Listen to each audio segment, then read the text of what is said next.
JCS.YouTube.com. We're back with another JCS criminal psychology video. Husband tries to act. Husband tries to act. New JCS. Let's lock in. Get your snacks, get your Snuggie, get your popcorn, get your drink, get what you need to get right. And make sure you have something to drink. Like some water. You got some water and then like your little drink. You know what I'm saying? Hydrate your system. Flush your system out. Okay? Let's go. According to CBS News, 50-year-old stay-at-home husband David Tronis desperately wanted to appear on reality television. In late April of Oh, God. Well, first off, stay-at-home dad. To each his own, kudos to you, brother. Okay? But the idle mind is the devil's workplace. The devil's workshop, okay? Demon's workshop. Stay-at-home dad doing what? Now, look, maybe he may like that. But at 50, you still have long-lasting dreams of being on a reality TV show to show your ass and basically act a fool?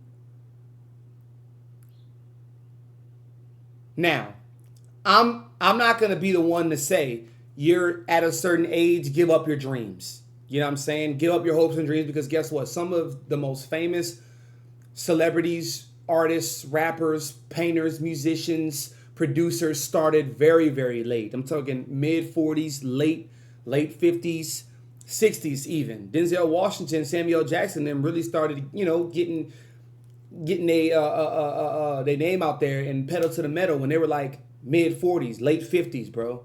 You know what I'm saying? So, but to be on a reality TV show, I'm not going to knock your dreams, cousin, but 2018, he managed to secure himself a spot on the show Zombie House Flipping, where he would be featured renovating his newly bought house with his then wife, 39-year-old financial consultant Shanti Cooper. The only ain't that about a bitch?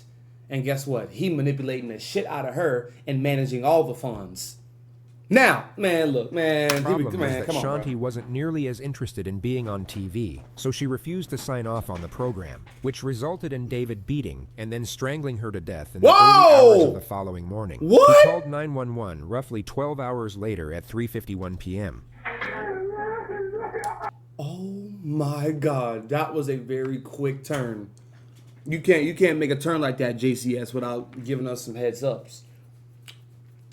You don't want to believe in my dreams, bitch. You don't want to believe in my dreams, bitch. You don't want to believe in me. Hello? She stopped breathing and trying to do CPR. I can't. Okay. Yep, here go the act.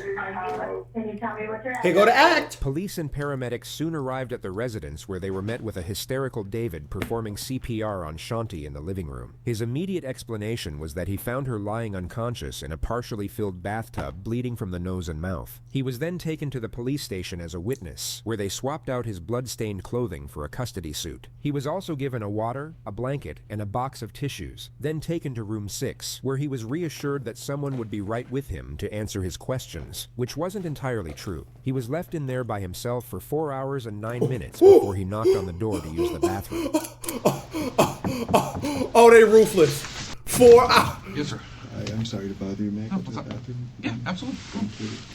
It wouldn't take a genius 4 to recognize that David's behavior is already suspicious. Ask yourself if you'd be acting like this in the scenario he's claiming to be in. You find your significant other unresponsive in a bathtub. Then police leave you in a cold room for 4 hours without telling you anything. You might just ask someone, what the hell is going on? Or what the status of your wife is, and you probably wouldn't be all that polite and apologetic for just trying to use the bathroom. He returns from the bathroom and sits there for another 3 minutes. The detectives will now enter the room to commence the interrogation. The time is 9:08 p.m.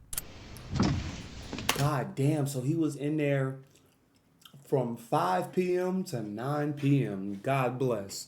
Let the games begin. Hey. I'm Detective Sprague. 2 girls. Can I get your Two first name? First name is David. 2 ladies. Okay. We're gonna grab another chair. Okay. Did you need something? I was just asking for a bottle of water. Okay, we can grab you. Thank you. Have you been to the restroom? I just want. You just want, okay, how about anything? He acting like the cancer patient. I'm starving, a cracker or just something. You and Just me with some both. salt, right? Did you eat lunch? I did not eat lunch. Don't be fooled Oh, by the Lord. detective's disposition. They're already certain that David has committed either first or second-degree murder, but they don't Right. quite have enough evidence to place him under arrest, which is why they need a confession. David, at this moment, is still free to walk out of that police station, so the detectives will keep the tone sympathetic and non-confrontational for the time being to keep him on that chair. They'll afford him the false belief they are buying into his... Little does he know, he playing the biggest game with the best actors, detectives, FBI, CIA, and cops. act as the grieving husband. But as soon as he gives them his initial version of events, the pressure will rapidly accelerate, in a manner that David is in no way anticipating. What would you like to eat? And I'll run down. Just something simple. Just like saltines or peanut butter crackers. Anything or like something. that? Okay, Yeah. that's not a problem. We'll be right back. Here's your water, buddy. Thank you. I appreciate it. I can take that one. Yes. Bro, come on. Okay, coconut things. Okay, is that good? Okay, all right. I'm with you. I haven't eaten since this morning. I'm sorry this is taking so long. No, you're not. Shut up. David, I believe? Okay, all right. I'm Detective Teresa Sprague, and this is Detective Barb McClelland. First of all, on behalf of the Atlanta Police Department, we want to say how sorry we are for your loss. So this is the first What the out of a total fuck? of- Oh my god. Now, okay, guys, there is a huge distinction from having big dreams and also having skill sets and a plan to go with that dream. Right when he say that,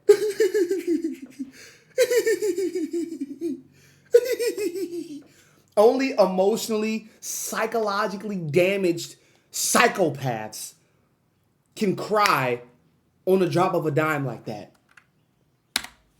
Look, bro, he just smirking. How sorry we are for your loss.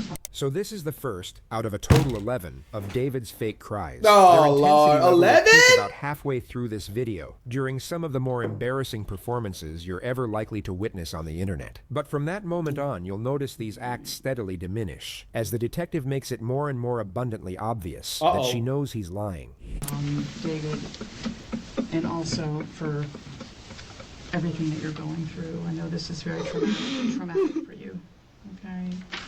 They start by collecting David's basic information. Okay, blonde or brown hair? Blue. Okay. Okay. You watched already, Strap? Hazel eyes, maybe? I'll take hazel. Blue, hazel, okay? They're dirty, but yeah. Okay. Dirty blue. Is there a home phone? There is. Okay.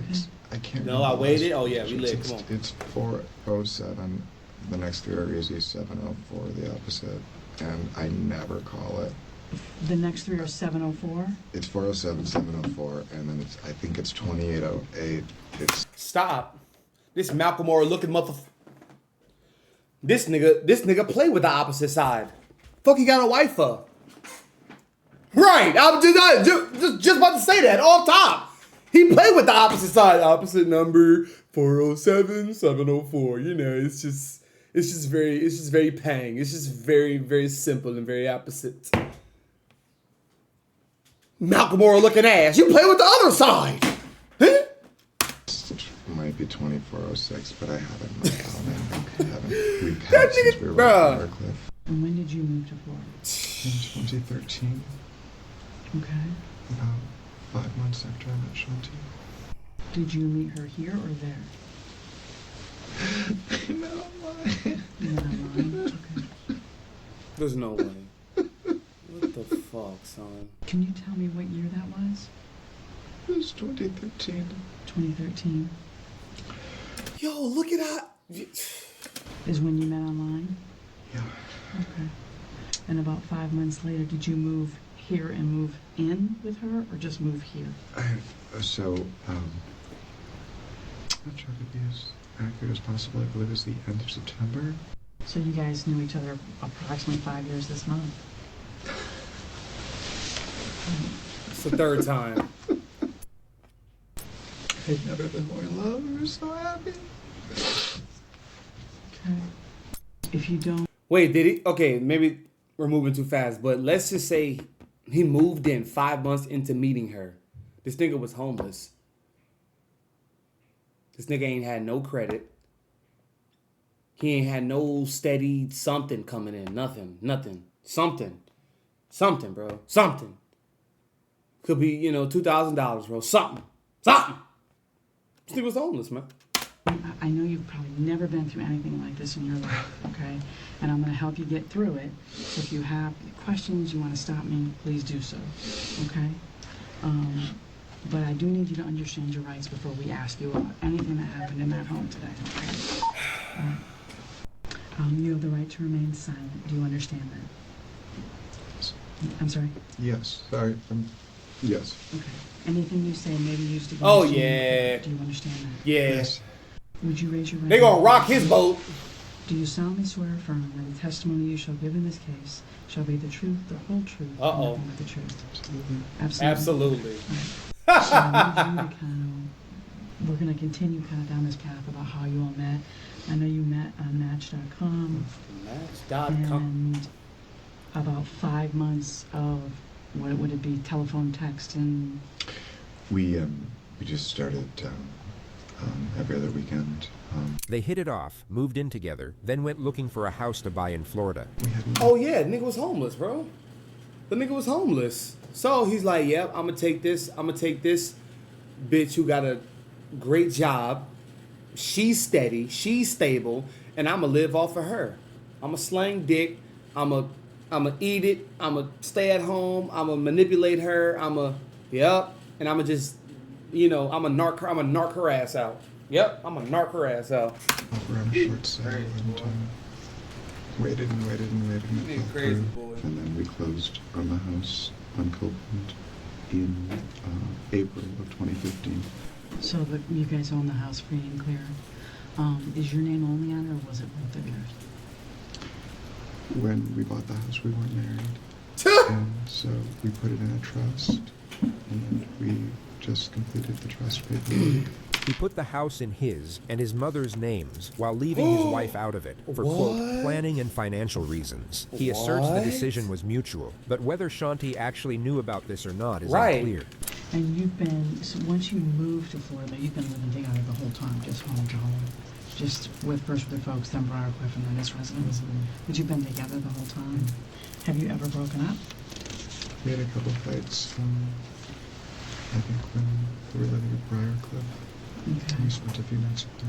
He says that he just spent a few nights with his mom, then drifts off into a statement about how Shanti was dedicated to work. The detective will now cut him off and steer the line of questioning back to the argument. But she's So a strong when you woman. guys would argue when you would go to your mom's, it was just because she was busy all the time, or what would the beef be? Her work had a lot of stress involved, Oh. and she would sometimes. We always agreed, later that she was just overworked and. Yo, does he play on both A sides? little sneak- No, the thing is, he had to play on one side for a living. But what side he really play on is, yeah. Be or short or yell, scream, what? Just irritable. Irritable. Just irritability. He had to play on one side to live, and he had to lie about wanting to play on the other side, you see? I'm gonna pop some tags, only got $20 in my pocket. Look at Malcolm Moore looking ass, big goofball. Big goofy ass nigga. Never been it's not. I don't really do that. It's not really, just so I just. He gonna pop that ass. That's really what he gonna do. He gonna pop that ass. Up in jail, they're gonna love to lick him. We're stronger. Okay. And has that happened since you moved where you are now? Because now we've got the added stress of the renovation. No, we're pretty. We love it. We love We love the...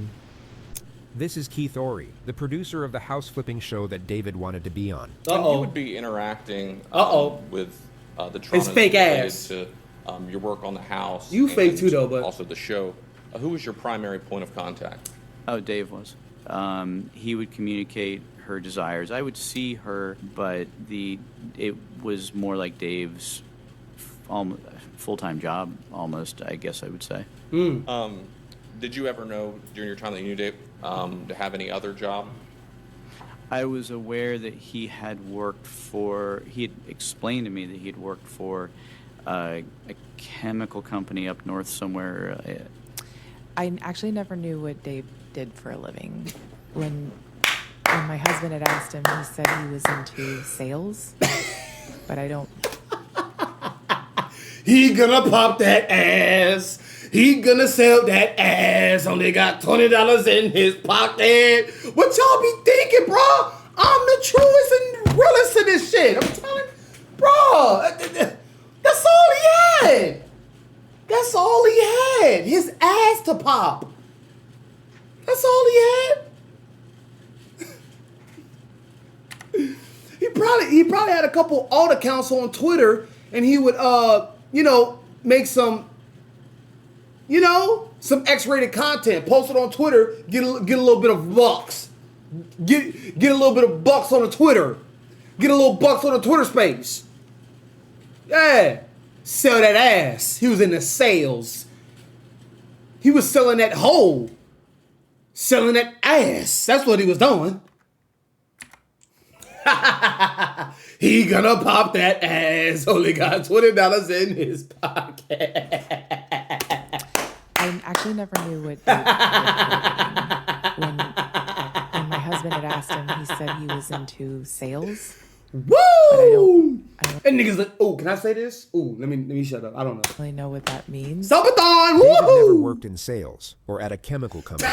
You're now about to see Keith explain that he insisted on having a formal sit-down with Shanti to make sure that she was fully on board. It was difficult to get them both together, but I What's good, explained Danielle? ultimately that we couldn't go forward if I wasn't able to sit down with them both. Ultimately, you're able to What's good, get man? this sit-down scheduled. Tell the jury about that meeting. I arrived at the house to meet Dave and Shanti, and she was, by my estimation, unhappy to be there. And it was in a sort of a tense state. It was obvious that she was unhappy with something, and she was only there as long as she absolutely had to be, and then left. This all occurred 6 days before Shanti was murdered. Oh my gosh. We love what we're doing to the house. We love the vision that we had for the house. We.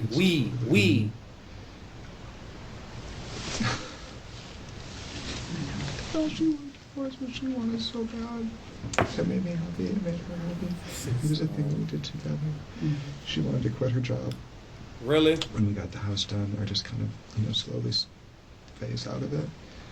She thought, a couple of times that she would really need to take a break, and definitely slow down, and definitely not add a whole lot more work. But she could do more if she wanted to.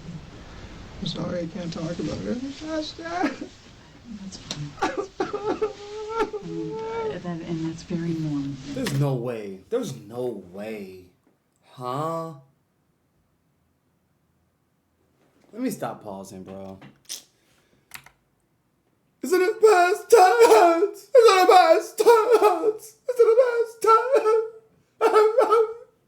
And he get the cold sweats, huh? He get the cold sweats. He's shivering. That's fine. And that's very normal. That's very normal. He gonna love jail. It's okay.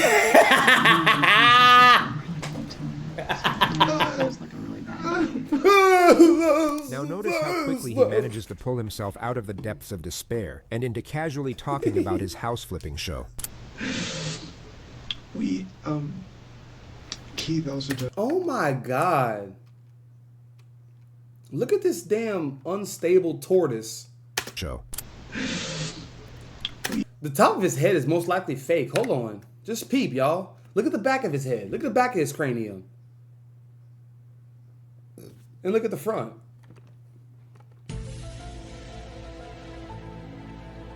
Yeah, bitch, you done. Niggas finna take that whole wig off.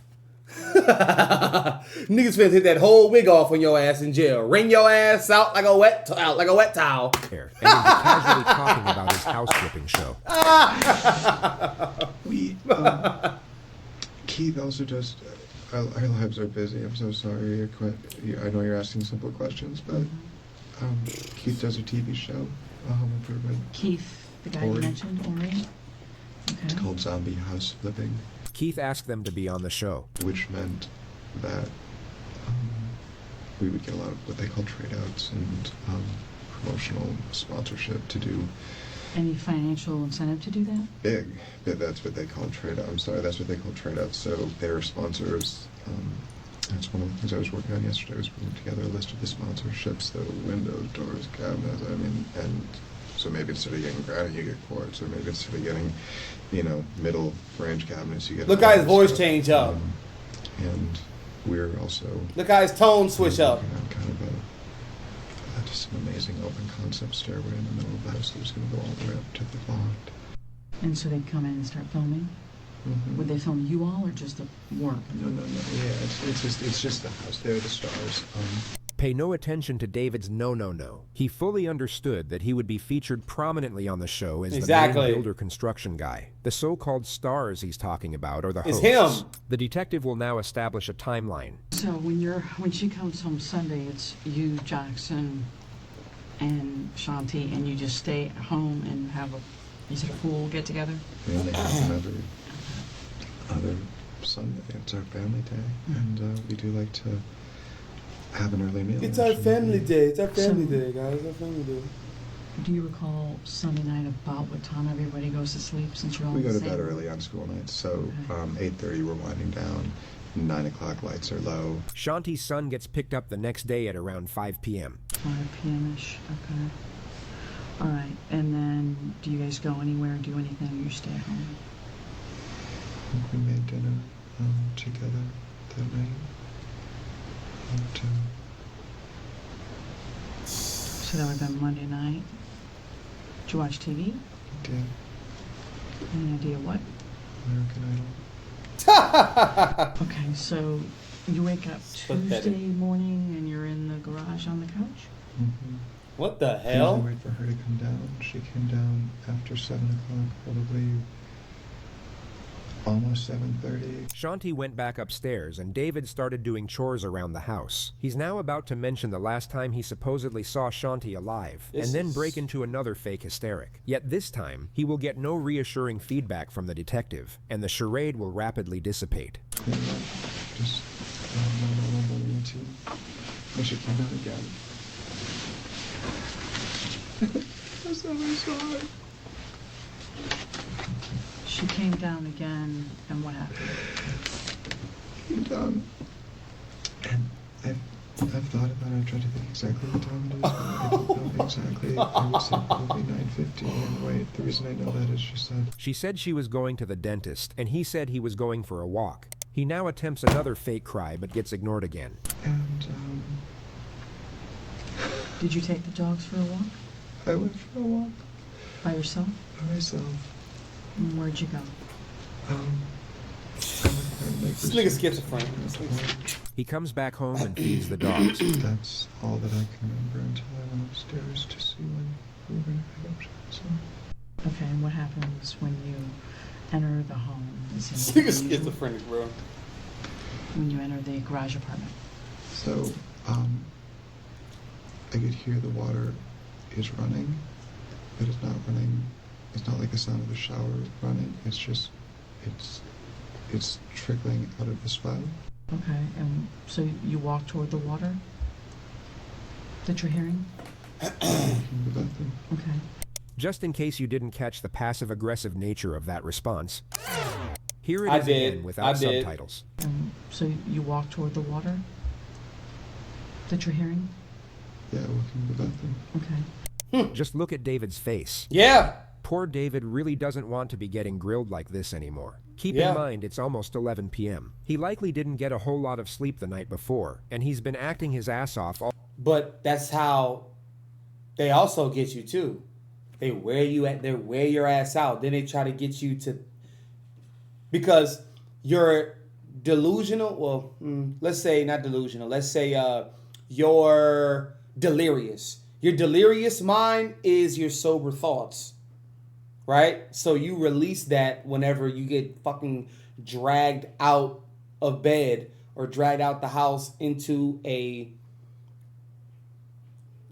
precinct detective's office, and you have to explain and run down it. Like, it's a lot of brain power. So slowly but surely, the victim is going to, or not the victim, but is going to expose themselves.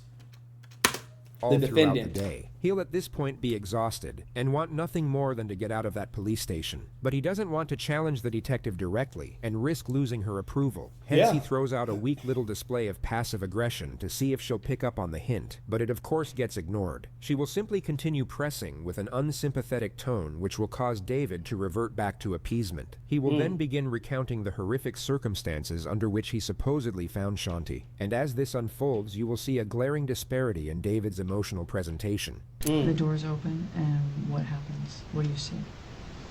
I see her laying with her head in the right-hand corner. What the And fuck? it's just extremely awful, and it doesn't look natural. Obviously, she fell or something happened. But you did shut off the water. I did shut off the water and it drained, which tells me I could hear it draining when I pulled her out. I could hear. So I guess this is all weird, right? Because she's in there, the water's on, and it's draining. It doesn't make any. It just doesn't make sense. And it's not on all the way. It's on how Like lukewarm, so just past half. And she's face down. So the first thing you do is what, if you recall? I reached out and grabbed her. I reached out and touched her right arm. The water is rose colored, so there's blood in the water itself. I can see a spot of blood. And you pull her by her arms. So I grabbed someplace on her arm, tried to get kind of under it a little bit. And you said she seemed stiff. Yeah. Hard to move.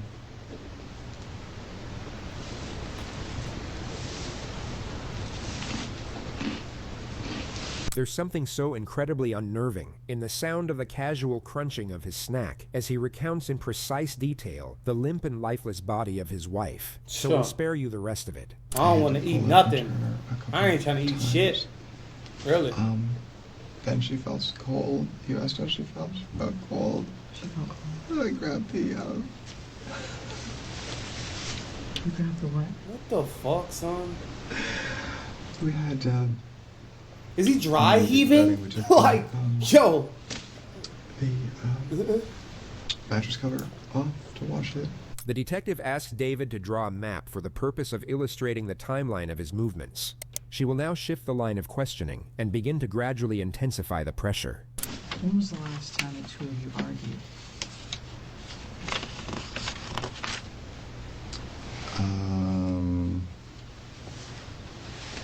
Very briefly on Saturday, right before we left.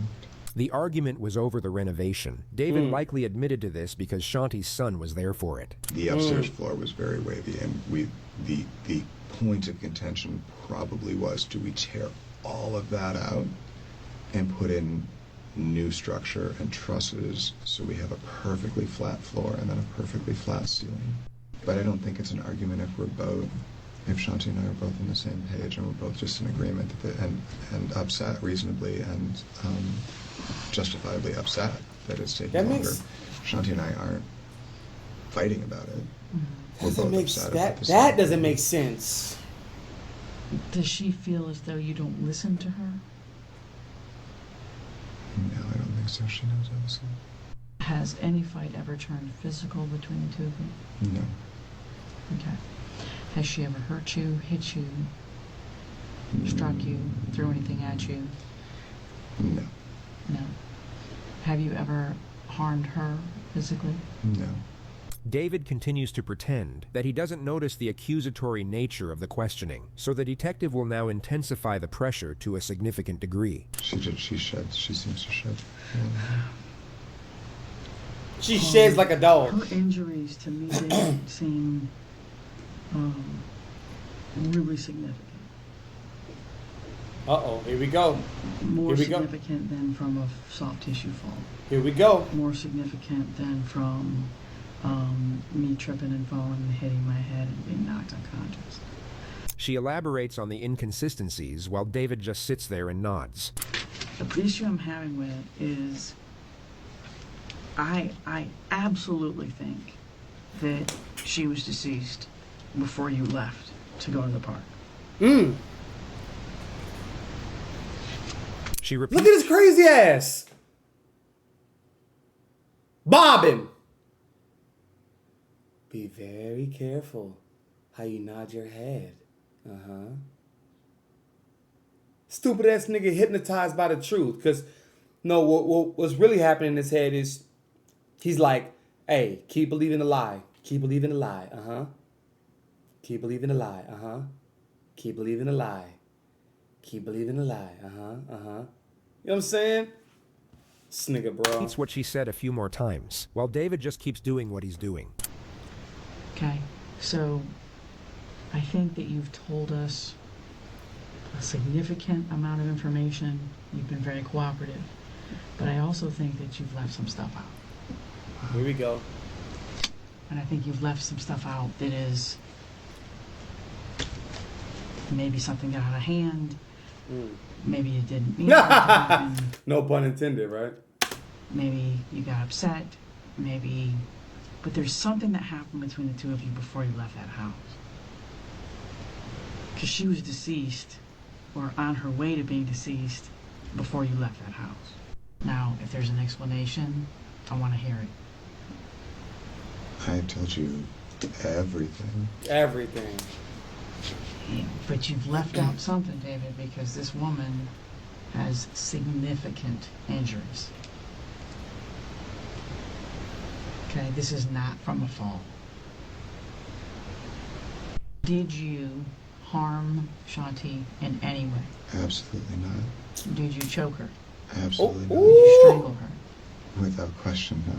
Did you beat her? No. Did you hit her with anything? Absolutely not.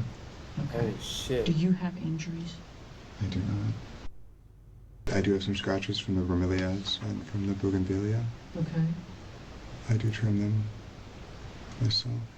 Aside from the scratches from his plants, David had no injuries that could indicate a struggle. But this might explain why. You noticed a single earring on the nightstand?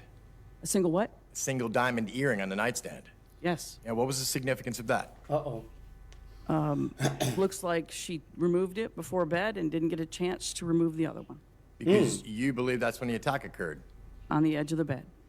Damn! Where the blood was found on the side rail, yes. And Whoa. I think when she turned to take that earring out, she didn't see it coming. Would you mind, just for me to be able to say David is Right, a rule perfect you out. gentleman and is in the clear and did not harm his wife, would you mind taking a polygraph and proving that to us? Absolutely. Okay. Would that be a possibility? Yeah. Okay. All right.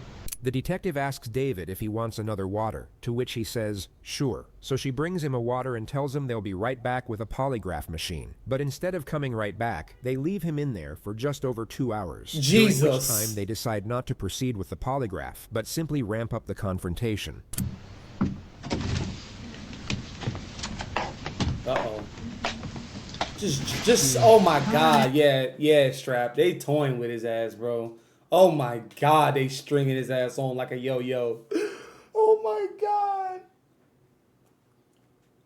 Bro, he's been up for like, well, I don't know. Let's say a cool 20 hours, bro. Cause he said, they said they kept him there for 4 hours. So from 5 to 9, he was in that bitch. Interrogate him. This is, I don't know. Let's say that all that shit took like 3 hours. So now it's 12. Kept him in there for what, another 2 hours? Want to do the polygraph, 2 hours. That's already like, that's 2 a.m. You doing okay? Yeah, it was just, Did you sleep a little? I did. I know you've got to be exhausted. Or at least mentally. Yeah. Uh-oh. I just want to point out, And that was a jab. That was a jab that he felt mentally, yeah. Because you've been lying, and it hurts to pick up all these damn pieces when you're lying, huh, nigga? Because you forget where you dropped them. You forget where you left them at. some things to you that I find are unusual. There's so many, I really don't know where to begin, to Uh-oh. be perfectly honest with you. I think that I find that the living arrangement, I find to be completely unusual for you to be primarily living downstairs. I'm not primarily living downstairs. Well, sleeping. What I said is that I sleep down there, but I don't go down there till we're done with dinner, we're done watching TV, or we're done for the evening. Okay, just hear me out. Okay. So, Nah, I mean, I'm going to just keep it all the way funky with y'all, bro. If you, as a man, are with a woman, and y'all living together, this could be your girlfriend, this could be your fiance, this could be your baby moms, this could be your wife. All right? If y'all are not sleeping together, okay? Hear me out. If y'all are not sleeping together, y'all are not together. Look at that. Look how simple. If y'all are not sleeping together, y'all are not together. Because I can just think about the times like, you know,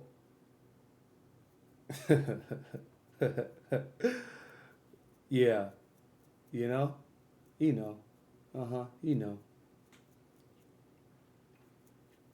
But it's like those pockets of time. We're just no. We're just not together. Like I don't. We're just not together. I don't want to be. You know. Or, because this is what reoccurs. Like, if you with the joint and y'all may have had a disagreement, y'all may have gotten in an argument, a fight. It could have escalated to that, sure. And if y'all still sleep in that bed together, y'all really love each other, bro. Y'all really, really love each other, bro. Because sleeping with somebody, man. Sleeping with somebody is synonymous to giving somebody a hug, eating somebody's food, and having sex with them. That's the closest that anybody can come to another person. Besides like kissing, right? Hugging, because you're literally taking your heart and meshing it with theirs. Sleeping together. Y'all are literally together in the same bed. Bro, y'all could have the same type of dreams. Y'all could be in the same type of... Bro, have y'all seen Inception? Inception is not... Man, shout out to Strat for putting me on. But, bro, Inception is the perfect analogy of that.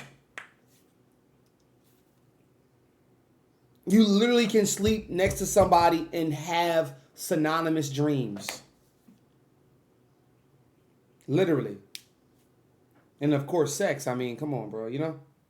So, if this dude wasn't sleeping with his woman, they weren't together. They weren't together. It was just a living arrangement that had to be because situation. It was situational. Where the fuck he gonna go? And where she gonna go? Because, I mean, she make the money.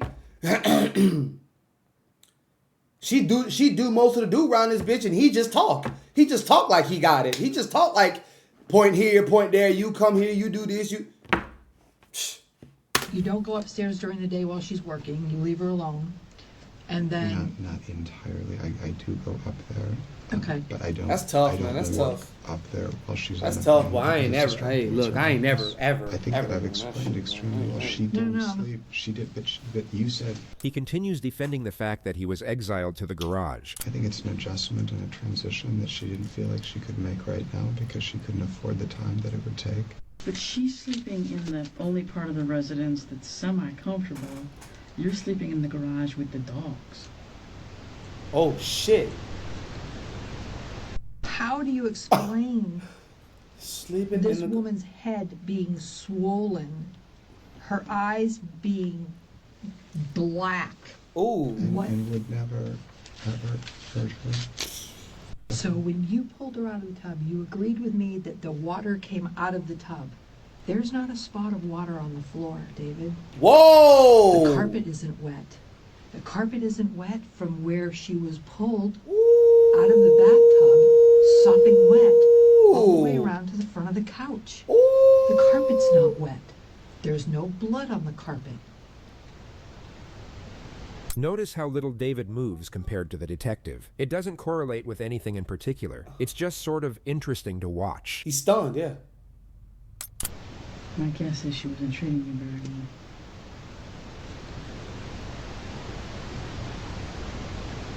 And there's only so much anyone can take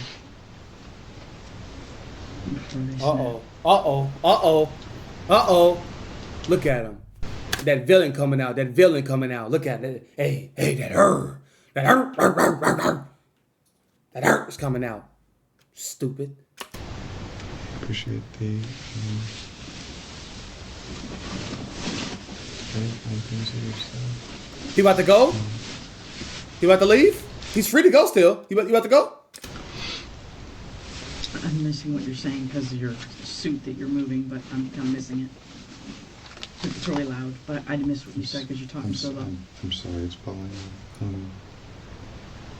I appreciate the things that you've said and the genuine consideration and thoughtfulness. But behind it. David, you killed this woman. I cooperated so I could give you all the information and all. You cooperated because you thought that your language would overwhelm us, and you thought you could pull the wool over our I eyes. don't think there was any effort to do that. All of this, all these tangents, all this flowery, The tangents fancy were language, answers to all the questions that you details. asked. To questions that you asked. You know, you fake cried for about 7 or 8 hours today. Not one tear came out of your eyes. Not one. Not one. Not on scene with the officers. Not in this room. You have fake cried over this woman's death since we made contact with you for hours. And every single time you fake cried, we wrote it down. oh shit. Not one tear came out of your eyes. Oh not shit. One. Oh shit. Okay. We've been extremely patient with you for a very long time. I am losing my patience at this point. Hey. Because there is not a lick of remorse for what you did to this woman. Not even a little bit. Right on. You're staring at a woman you're telling us you're in love with, and you've done nothing the whole time. But close your eyes, huddle up, and protect your own ass. So we're just going to prove you're full of shit and solve this case. And I'm glad you think that's funny. Look at him. Look at him.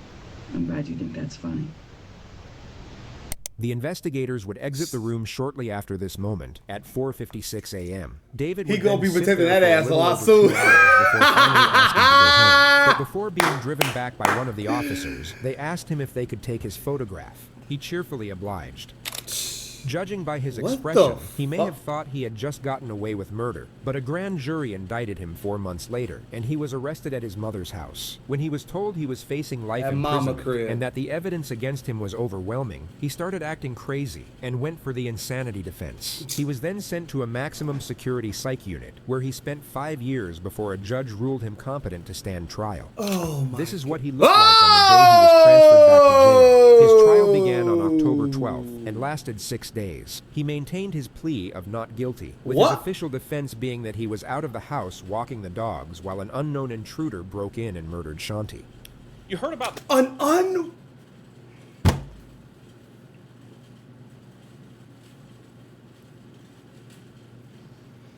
A sleeping arrangement.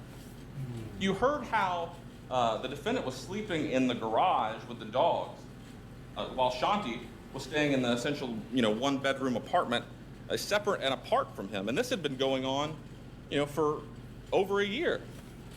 I gotta be real. I don't give a fuck what's going on. I'd be damned if I'm in a marriage and, all of that shit, and I'm... This was an intentional killing.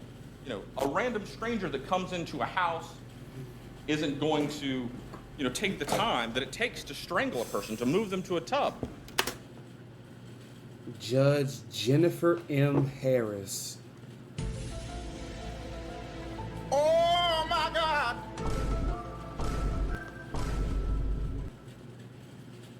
What the hell? Not take anything? Doesn't make any sense. Leave no sign behind, no fingerprints, no DNA? That doesn't make any sense.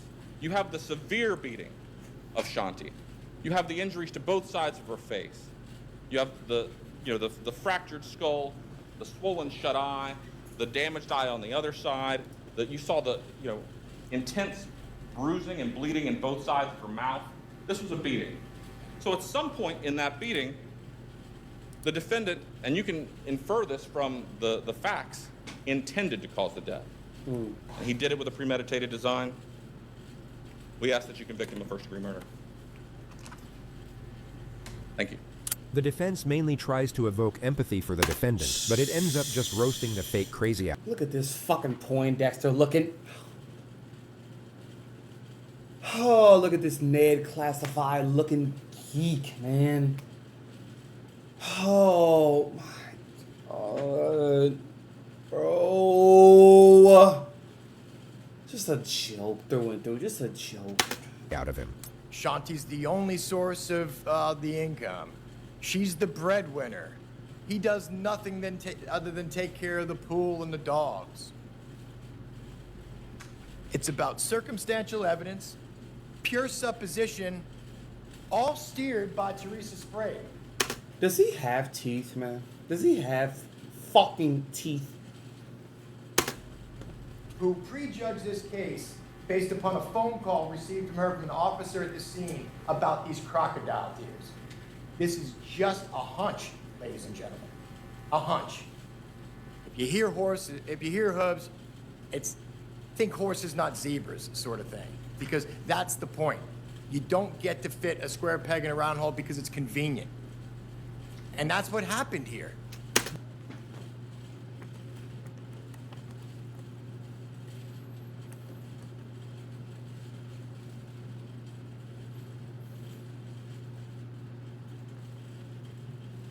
Give that guy a manual. What are you doing? With the rush to judgment, with the confirmational bias, those two detectives went into a room with David Tronis and worked him over. He sat there for 16 hours, bared his soul.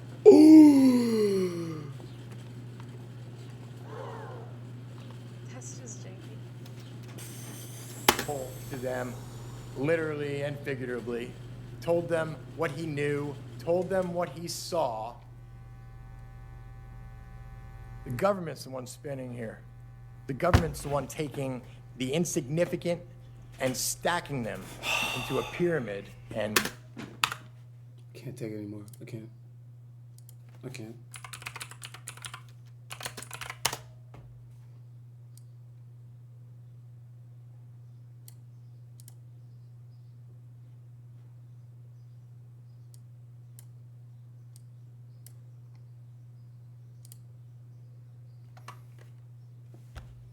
What the hell? Oh my God, no way.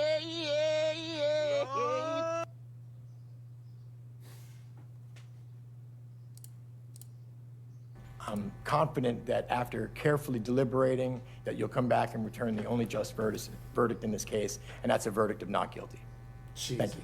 Verdict reads, we, the jury, find the defendant guilty of Dumbass. first-degree murder as charged in the indictment.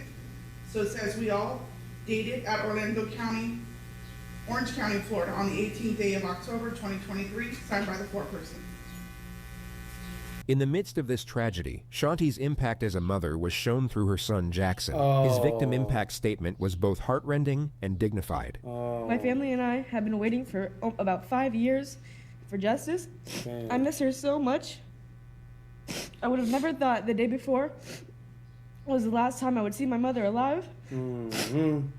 I miss the times where we would go to Universal, or just the simple times, like walking the dogs or going to the park. Mm-hmm.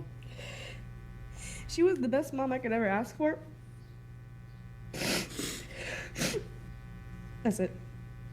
Wow. Defense, any questions? No, Your Honor. Thank you, Jackson. Mr. Tronis, anything you wish to say prior to sentencing? Nothing. I think you just said no, is that right?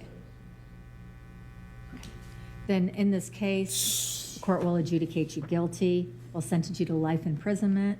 Luck to you, sir. And the court will be in recess. This is his latest mugshot. He is currently being housed at the Graceville Correctional Facility in maximum security, where he is expected to remain. Security.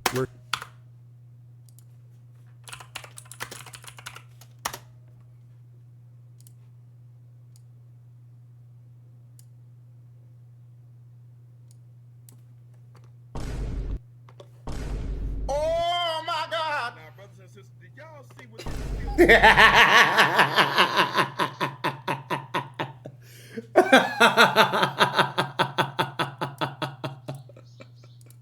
Where he is expected to remain. God bless it, bro. JCS has done it again. JCS has done it again. I'm not even going to read the comments, bro. No need. No need, son. Jesus. He got what he wanted, yep. He got his stage that he couldn't get for 50 fucking years.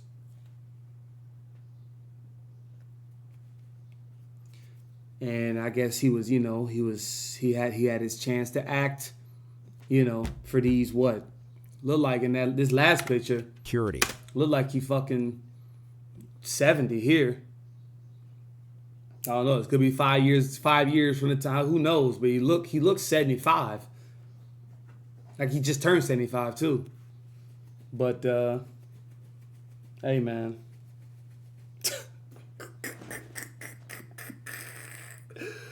Hey dog. Just gotta watch out for these idiots, man.